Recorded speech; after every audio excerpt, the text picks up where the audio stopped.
Well, you know what's going to cause the collapse of the stock market? The two most boring initials in the world, AI. Everything about this is nightmarish, and the tools don't do anything like what the manufacturers claim they do, and they won't. It's like saying, if we keep breeding these horses to run faster and faster, we're pretty sure one day one of them will give birth to a locomotive. Ronald Reagan signed a bill that prohibited video store clerks from disclosing your VHS rentals. Every other form of privacy invasion is now lawful. And so, why do they spy on you? Same reason your dog licks its balls, right? Because they can. When you allow a sector to dwindle to just 5 companies, they capture their regulators. Because 5 companies can agree on what the regulation should be, and they've got so much money because they don't compete, right? They divide up the market like the Pope dividing up the New World. Although they're terrible people, they're just fulfilling the incentives set by the policy environment. Okay. We have an enshittigenic policy environment that guarantees that whoever is running those companies will act like this. If Elon Musk pops his clogs from too much ketamine tonight, there will be a succession battle overnight between 10 horrible big balls, and whoever emerges victorious will be indistinguishable from him. I would like to welcome Cory Doctorow to the show. How are you doing, Cory? Very well. It's an honor to be your first interview. It is my first interview. You might not have recognized me before, but it is a pleasure to have you as my first interviewee.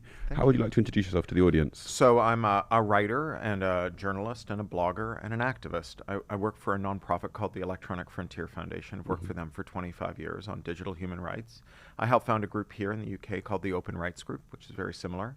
And I'm a visiting professor at the Open University in the Computer Science Department. And I've written more than 30 books, many of them science fiction, some for young adults, picture books for Litleys, and most recently some nonfiction about tech policy. Wow, incredibly accomplished, but also you are of a demonym that I hadn't come across before, a Torontonian. I am a Torontonian. Like all the best Americans, I'm Canadian. Yeah. I'm from Toronto, which is the correct way of saying it. We like bloody London, Toronto. I left the city in the late 2000s. I lived in various bits of California, Central America, London, then back to California, then back to London, then back to California. I've been in LA for the last 10 years, and my wife's just started a job here in London, so she's moved back, and I'm going to be spending as much time as I can here over the next year while she's got her contract. Lovely stuff. Pleasure to have you. Thank you. Your recent book, Enshittification, fascinating read. And it read to me somewhat like a medical diagnosis. You lay out certain symptoms to do with the technology world as it currently stands. You lay out some case studies and then offer a possible diagnosis and cure for that. How did it feel writing this report? Well, so I write when I'm anxious, which is how during the lockdown I wrote 9 books.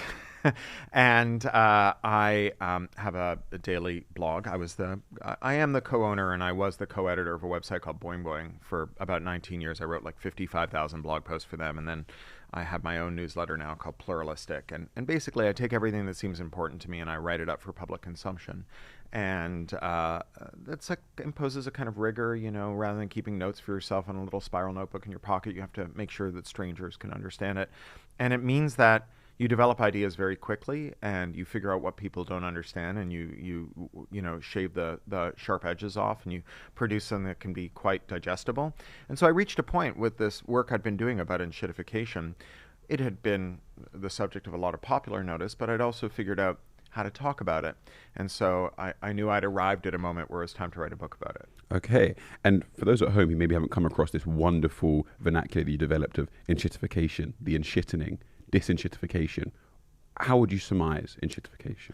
So it's both an observation or a description and a theory. So the description is that platforms, which are, the endemic business of the internet, these things that mediate between 2 groups of people, we need them. Even those of us who are very technically skilled are not going to realistically, gnaw a web server from a whole log with our own teeth. We're going to find someone who can host our content or process our payments or do our domain service or host our email, do any of these other things that these platforms that mediate between different groups of people experience a characteristic form of decay, where first they're good to end users.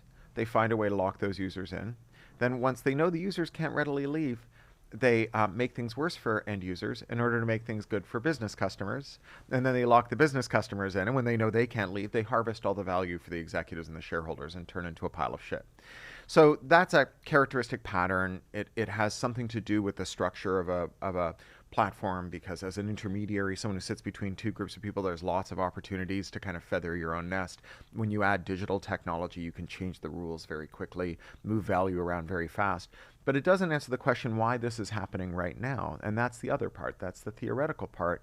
And, we didn't invent greed in the middle of the last decade.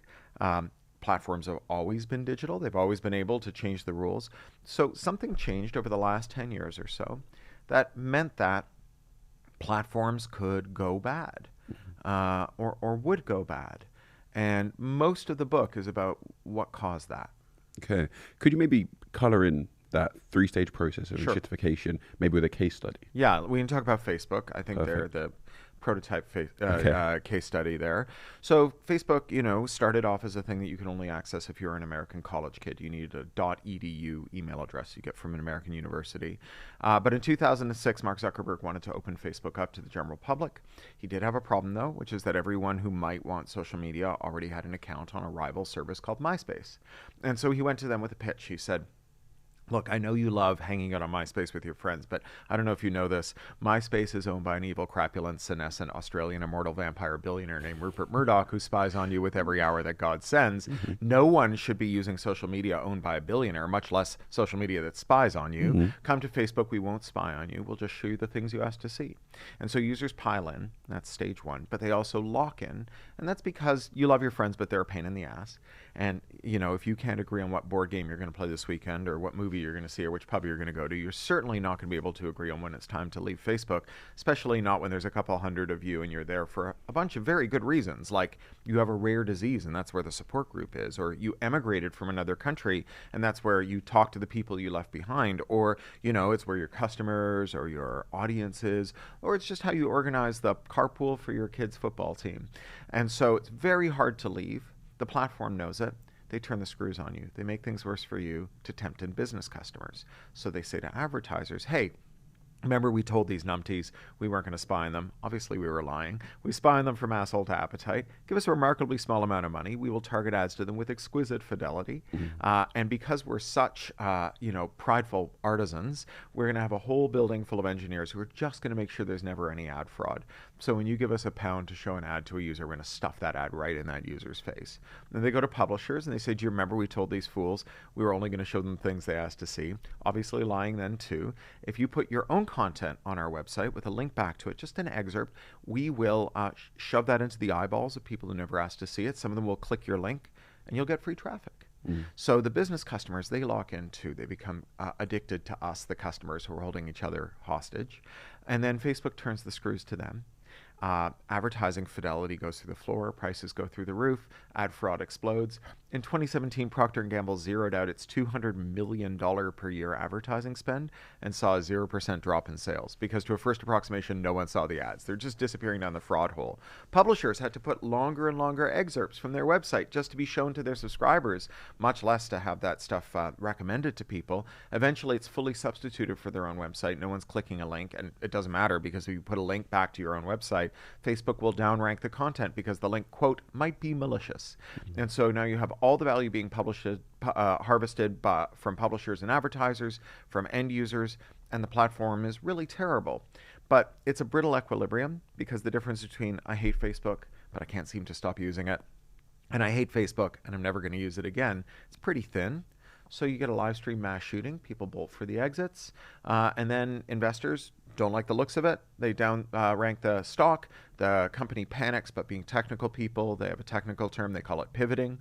And so it is that one day Mark Zuckerberg arises from his sarcophagus and says, hearken to me, brothers and sisters, for I've had a vision. I know I told you that your future would consist of using the primitive text interface I developed in my Harvard dorm room so that I could non-consensually rate the fuckability of my fellow undergraduates. But the true future is that I'm going to turn you and everyone you love into a legless, sexless, low polygon, heavily surveilled cartoon character so that I can imprison you in a virtual world I stole from a 25-year-old satirical cyberpunk novel that I call the metaverse, right? And that's the final stage, the pile of shit.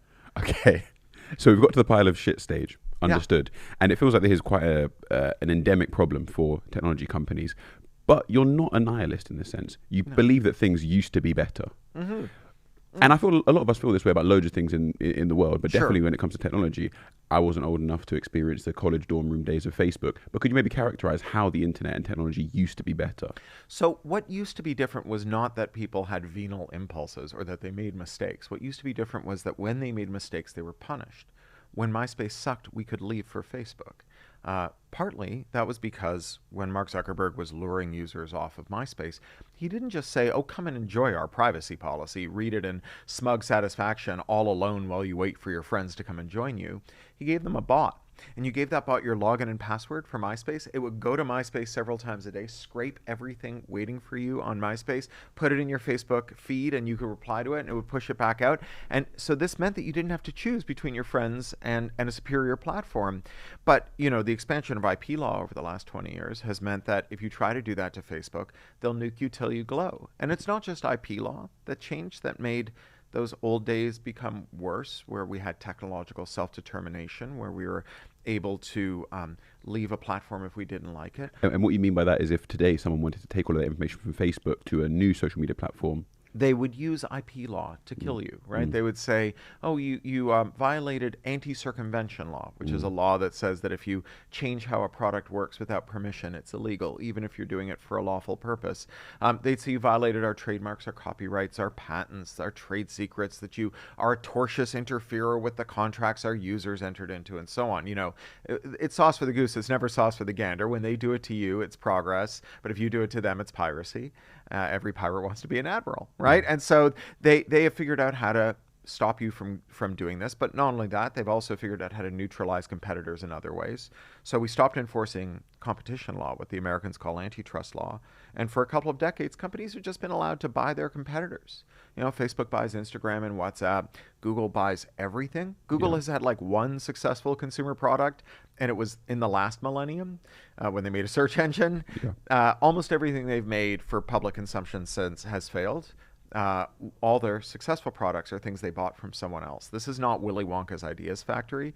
This is rich Uncle Pennybags buying everyone else's toys. And so that's their video stack, their ad stack, their server management stack, their mobile stack, maps, documents, collaboration, satellite imagery. All of this is someone else's company that they were allowed to buy in defiance of the black letter of competition law. So we had this system where there were competitors to go to and a way to get there. There were also regulators who used to clobber companies when they did bad things. But when you allow a sector to dwindle to just 5 companies, they capture their regulators. Because 5 companies can agree on what the regulation should be. And they've got so much money because they don't compete, right? They divide up the market like the Pope dividing up the New World. So like Google pays Apple more than $20 billion a year not to enter the search market. And that means that neither of them are eroding one another's margins, which means they both have so much money whenever they want to get something done. So they capture their regulators. We don't have to worry about regulation. And then IP law expands so that you can't make new technologies that make it easy to compete. And so you combine all of this along with the dwindling power of tech workers, who used to be very powerful because they were scarce and valuable. And now they're not as scarce, so their bosses don't care if they threaten to quit if you make the product that they worked on so hard any worse. And then you just have these people who are just unshackled from any consequence for wickedness. And the wickedness ensues. It feels like, before the podcast started, we were talking about our critiques on the neoclassical economic model.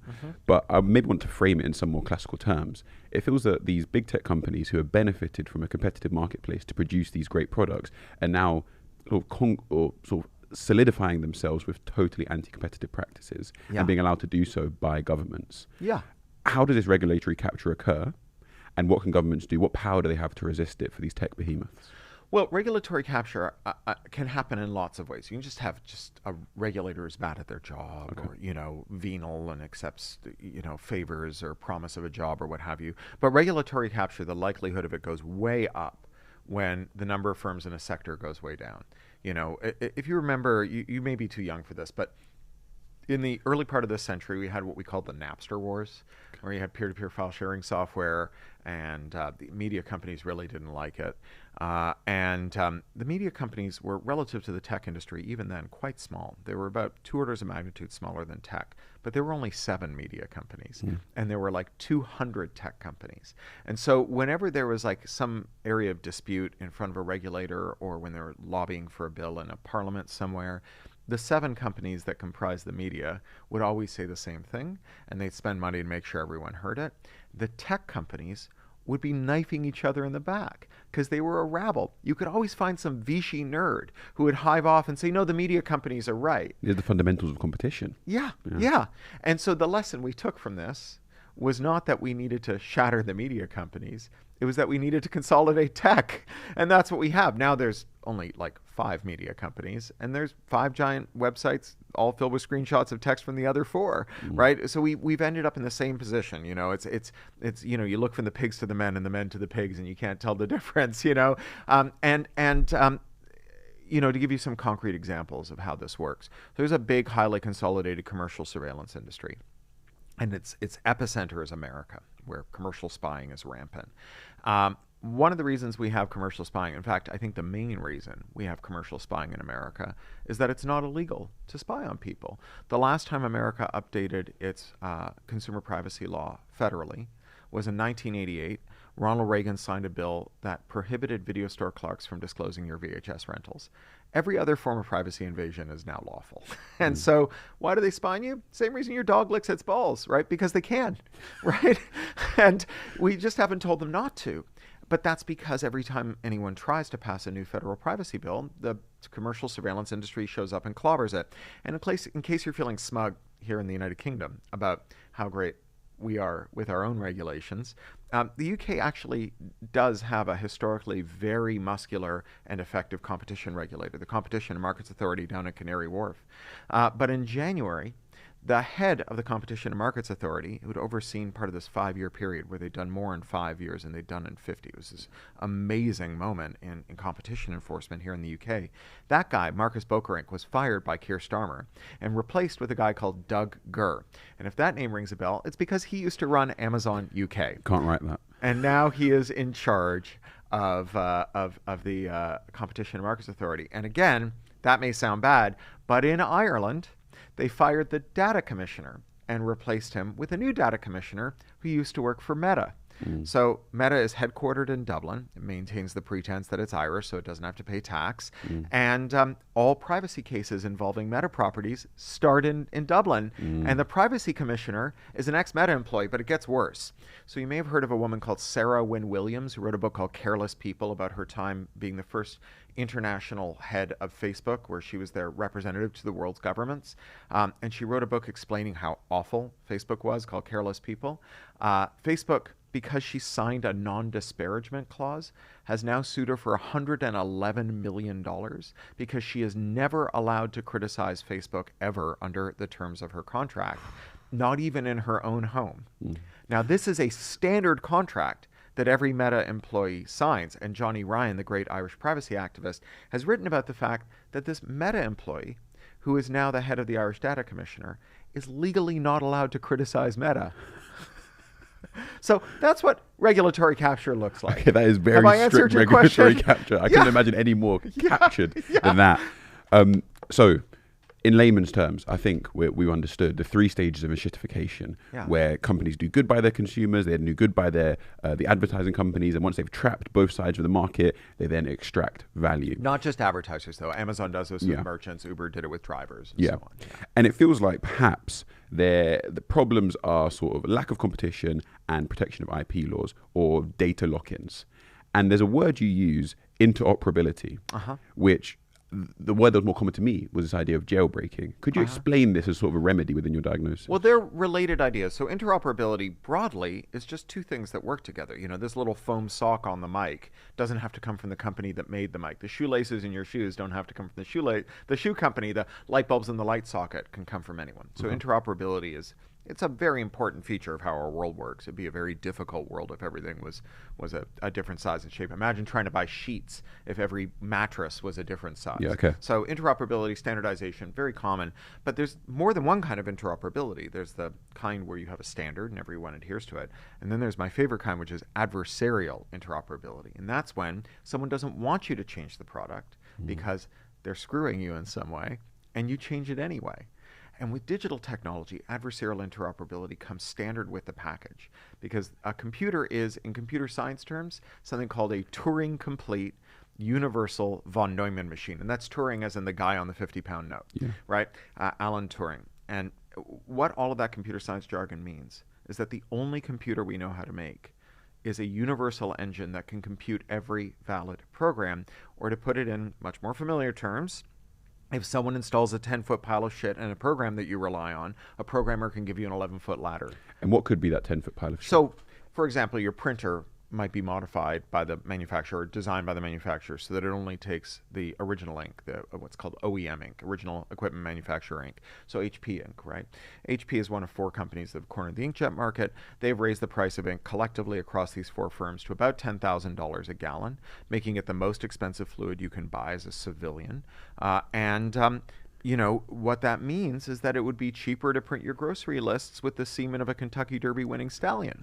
Now, under normal conditions, you might assume that someone would want to make generic ink. And if the generic ink didn't work because there's a program in your printer that says, please confirm that this is HP ink, they could also provide you with a program that turns that program off, right? That's sort of just there, latent in a computer. Computers can do everything. Your iPhone can use any app store, it just won't. Your Xbox can use any app store, it just won't, right? So all of these app stores could be, any app store could be on any platform, except that you're not allowed to change the platform in order to accommodate these new app stores, because IP law has made that illegal. Since the late 1990s, the U.S. Trade Representative has made it their major policy initiative to make sure that every country in the world signs up to what's called an anti-circumvention law. And this is a law that bans changing how a technology works without permission from the manufacturer, even if it's for a legal purpose. Parliament never passed an act that says if you have an HP printer, you have to use HP ink. For the same reason, they've never passed an act that says if you buy your shoes from Nike, you have to buy your socks from Nike, right? It's your business how you use your property. Despite that, the fact that we have passed an anti-circumvention law comes through to us through Article 6 of the Copyright Directive, which we could get rid of post-Brexit. It's a European regulation. Because they've passed a law that prohibits circumvention, it means that it is as though they've made a law that requires you to use their ink, because removing the lock, jailbreaking the printer, is illegal, and the only way you can get it to use the third-party ink is by jailbreaking the printer. So in that alternate universe, I'm handicapped and strapped to my HP printer ink, but a program could easily be written that would allow my HP printer to produce the files with any sort of ink. To use any ink. And you say handicapped. I mean, one of the major locuses of digital locks is in powered wheelchairs. Okay. And in the U.S., the powered wheelchair market has been captured by 2 firms, both of them private equity based, because they're all supplied by Medicare, which is the sort of like the NHS. Yep. It's free health care for people who are disabled or poor or elderly. And Medicare requires lowest bidder, and so these 2 firms have acquired the status of duopoly. They have shut down almost all of their repair depots. So when you want to get your wheelchair fixed, you've just got to wait for a really long time. And that means that you can end up stuck in bed for like 6 months. Like if you have a job, you lose your job, you get bed sores, you know, all these terrible things that can happen. And it's only because there's a digital lock that stops you from reading out the diagnostic information.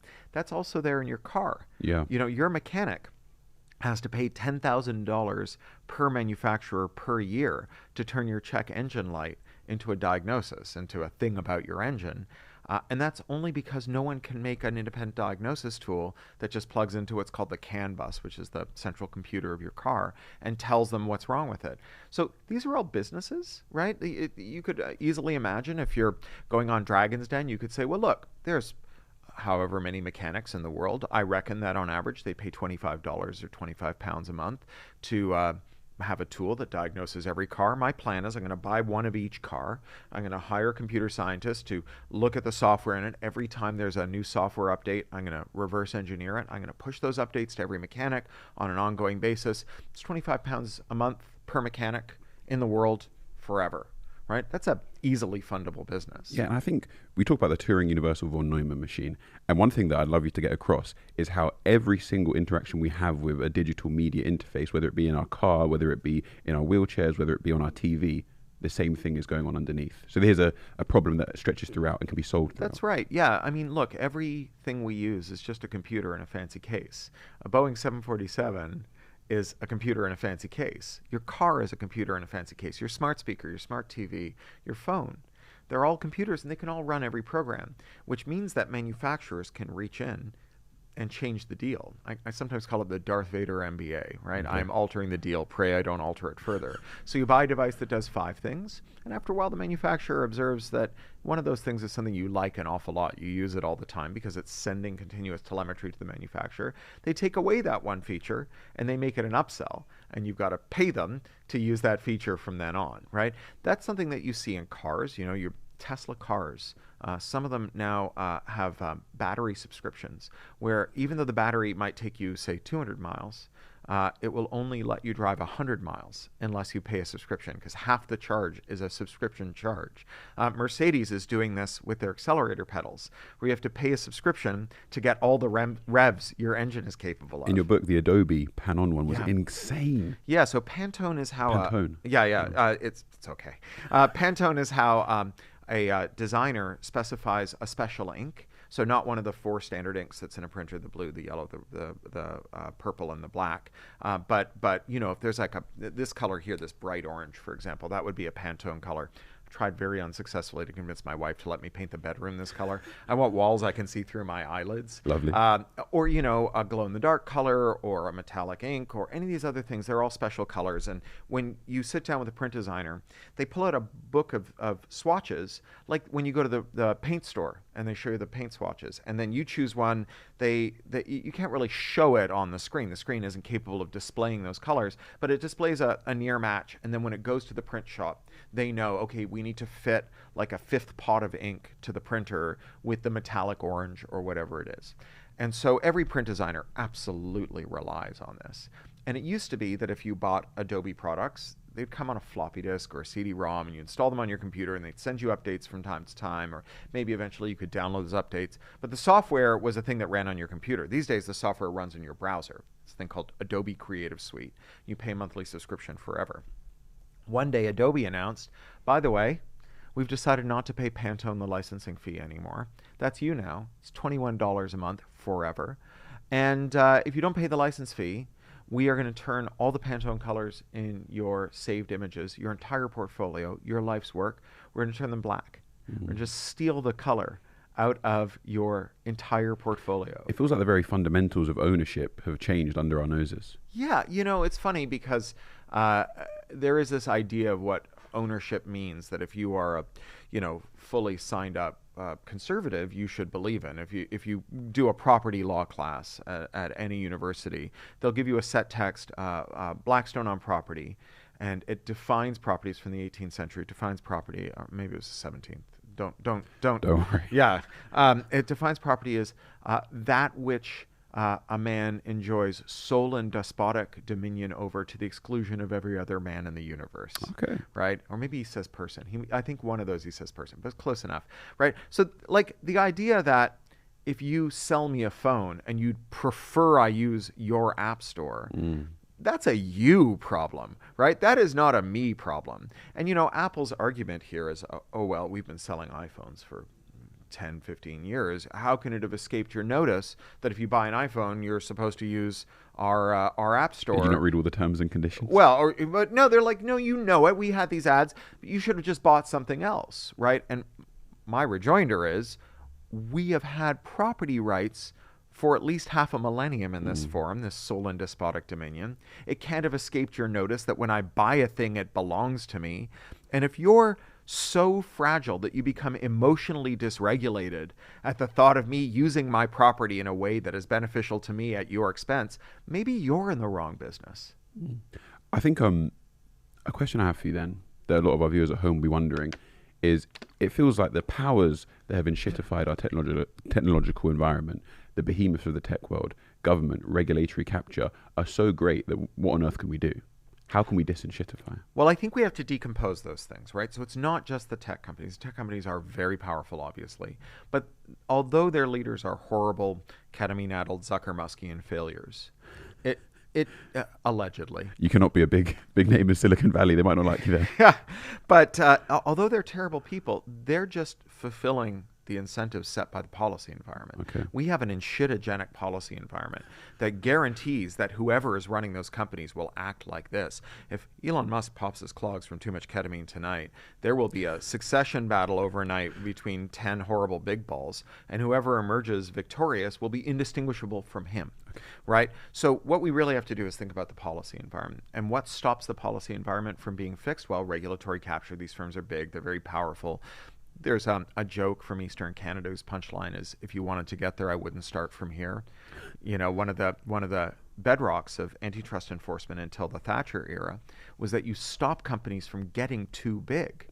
Because if you let them get too big, then you can't enforce the law against them. And, you know, a version of this that if you've got a libertarian friend you might try out is, look, I know you think that the only thing the government should do is enforce contracts.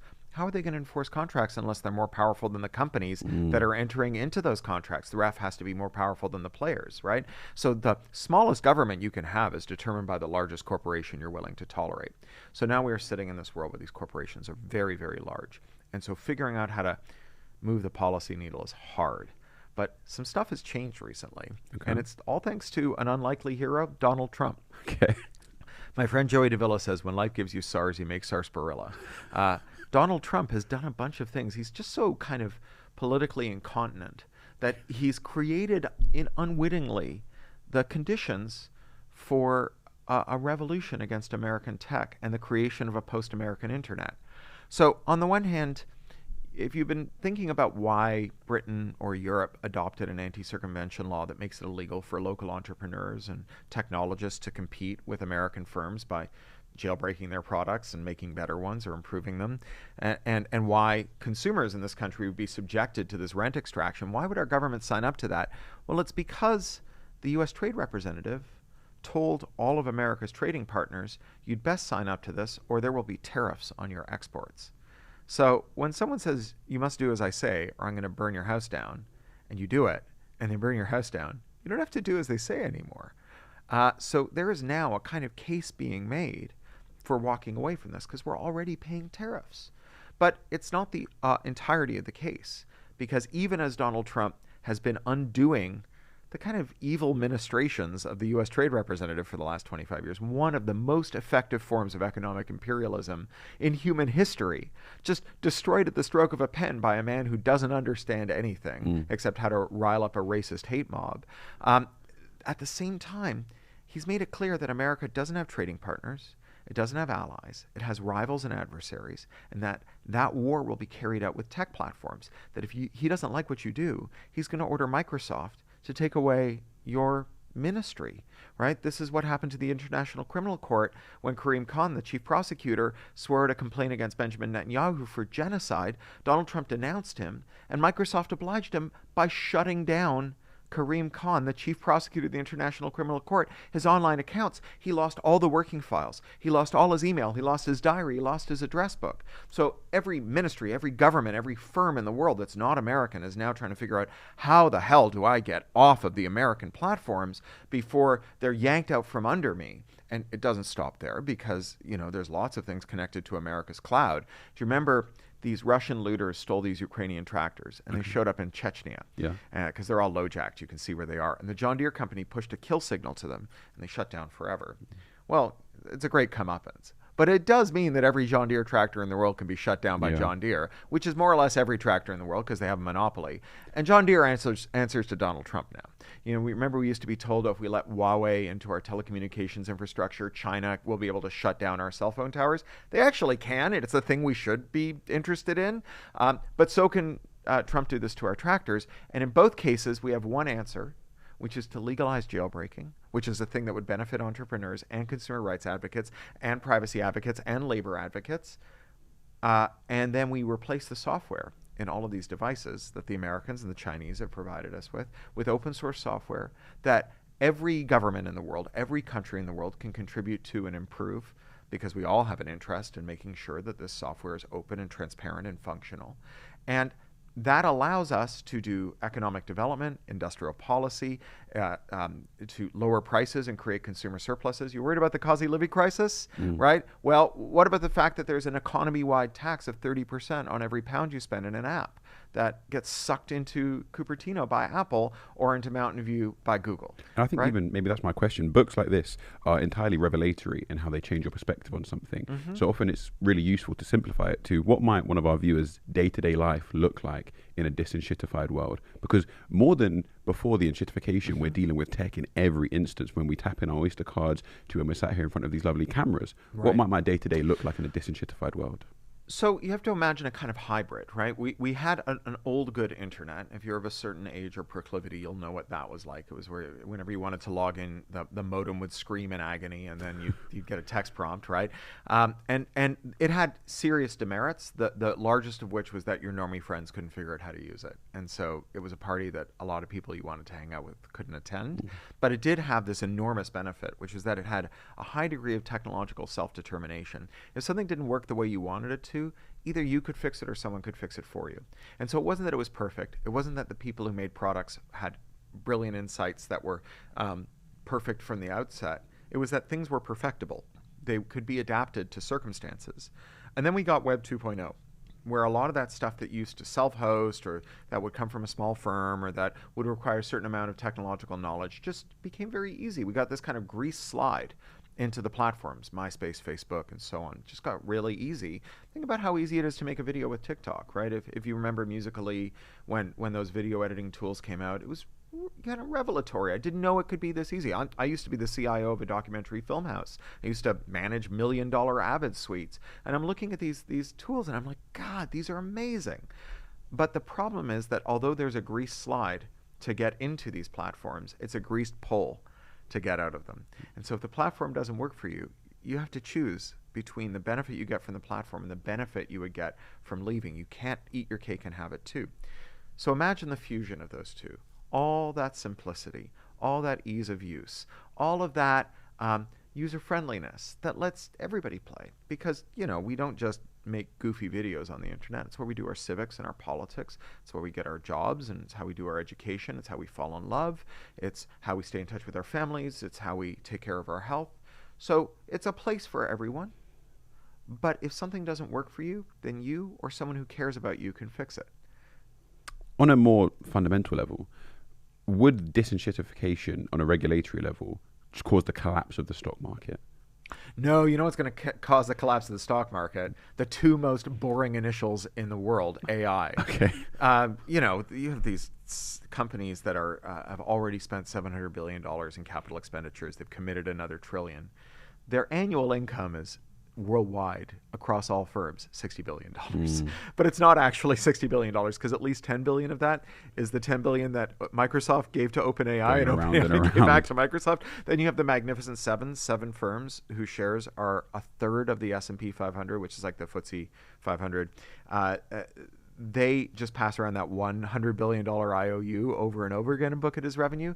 They amortize the assets, so they're depreciating those GPUs on a 5-year schedule, but they have to replace them every 2 to 3 years because they burn out. So everything about this is nightmarish, and the tools don't do anything like what the manufacturers claim they do, and they won't, right? This idea that eventually they'll become so intelligent that they can be your agent or so on. It's this crazy notion that if you feed more words to the word guessing program, it will wake up. And if we're lucky, it'll be God. And if we're unlucky, it'll turn us into paper clips. It's a ridiculous idea. It's like saying, if we keep breeding these horses to run faster and faster, we're pretty sure one day one of them will give birth to a locomotive, right? We are not, as people, word guessing programs that know more words. So that's what's going to crash the economy. This is going to revitalize the economy, opening a space for efficient small and medium-sized firms that can innovate and make products that people want while generating consumer surpluses, which is another way of saying money in your pocket that you can spend on things that matter to you, on consumption, rather than on the things that billionaires spend money on, which is financial engineering.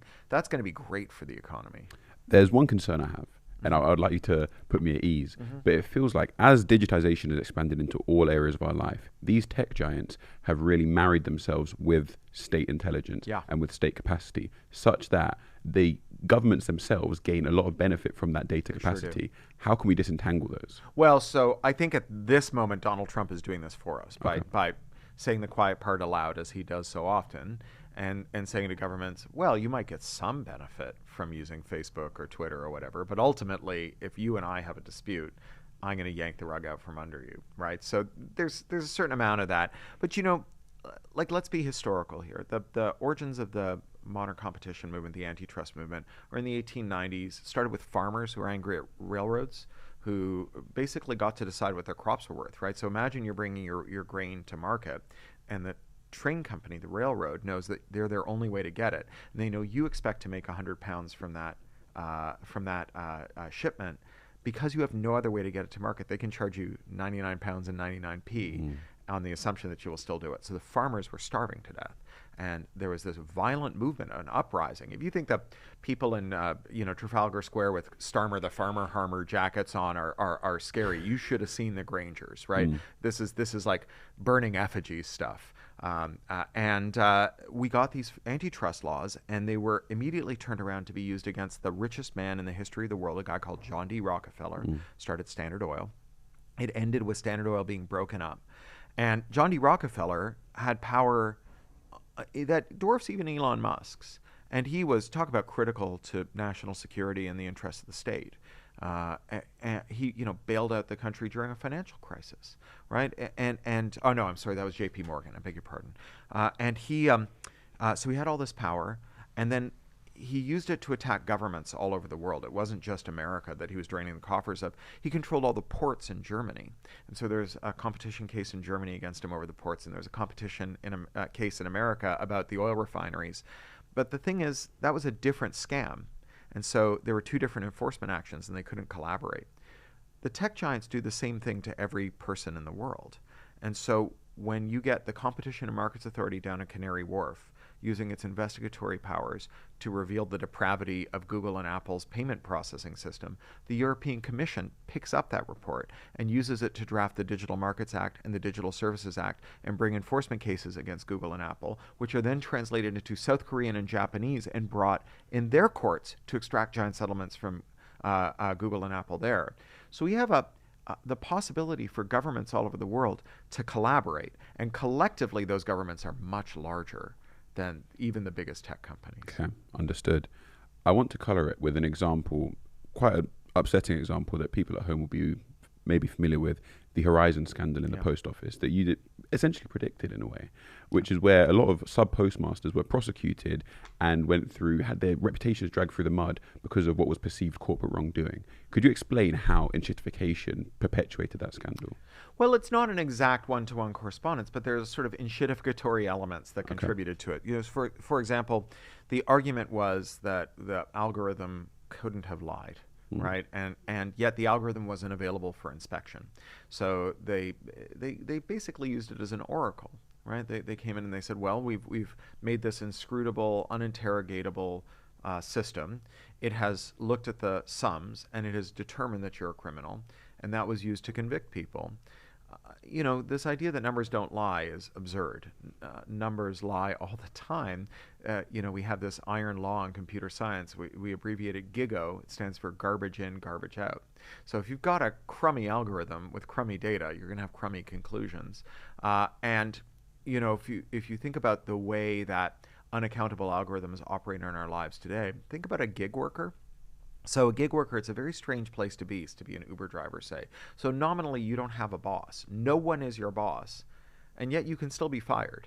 This is an incredible trick, right? No one is on the hook if you're like maimed on the job. No one has to provide you with paid leave. They don't even have to provide you with a toilet break, but they can still fire you. And how does the Uber app fire you? It makes a mathematical determination that you are not a qualified Uber driver. What is your appeal? None. And it's not just this overt form of employment control through algorithms. There's also forms of control that are invisible to workers, but that are used to directly steal their wages. So there's a legal scholar, Veena Dubal, who coined this term algorithmic wage discrimination. It's when you use surveillance data about a worker to calculate the lowest wage they're willing to take. So in Uber's case, they have a lot of on-platform data. They just go, oh, this worker takes every job. We can start paying them less and less every time they must be desperate. With nurses, it's a little different. Remember I told you that we've had a new privacy law since 1988. Nurses in America are preferentially hired by hospitals as contractors, so they can do union avoidance. And then they, when they offer them a shift, they ask a data broker, totally unregulated sector, to tell them how much credit card debt the nurse has and whether it's delinquent, whether it's overdue. The more credit card debt you carry, the lower the wage you're offered. But this isn't visible to the nurses. They don't know that they're being charged a desperation premium. This is all happening behind the scenes. So Horizon is obviously, like, in some ways, almost the best case, which sounds perverse. But at least they told you what you're accused of and that you're being fired. Imagine what it'd be like if your pay packet was lighter based on things that you could never predict. Just an absolutely total lack of transparency. Yeah, and we have people who do this. They're called podcasters, right? Podcasters, video podcasters. They spend every hour that God sends trying to figure out what makes the TikTok algorithm angry at them or the YouTube Guilty as algorithm. charged. They say, unalived and all these kind of euphemisms, this algo speak, because they've got theories about it. They work forever on their thumbnails. We're sort of being conditioned by these intransparent algorithms. Well, you've got a boss that every pay packet, can't interact with. Yeah, and every pay packet, they dock your pay for having violated the rules. And when you say, which rules did I violate? They say, oh, I can't tell you because then you cheat. Okay, understood. Cory, this has been an absolute pleasure. We've traveled all the way from the theory of enshittification, the pre-enshittified world, to the possible disenshittified future. For our audience at home, could you perhaps surmise in around one sentence why they should prioritize disenshittification? Well, you don't have to prioritize disenshittification, but you do have to prioritize fighting corporate power, because it is at the root of our misery. The creation of a new Gilded Age and a new oligarchy is the reason we can't do evidence-based politics. It's the reason we can't stop supporting genocide. It's the reason we can't do anything meaningful about the climate emergency. It's the reason that your wages are being eroded, and it's the reason that ideologues and demagogues like Nigel Farage can get 100,000 fascists into Trafalgar Square. And so disenshittification, writ broadly about society, is just about a world in which you have a fair shake. And without that, we're not just at risk of having our pockets picked. We're at risk of rising fascism, being wiped out by the climate emergency, by a parade of horribles that makes Dickens look like an optimist. Wow. Cory Doctorow, it has been an absolute pleasure. Thank you so much for talking to PoliticsJOE. The pleasure's all mine. I can't wait to say that that guy who's presenting Newsnight now, I was his first interview. Thank you so much. Thank you.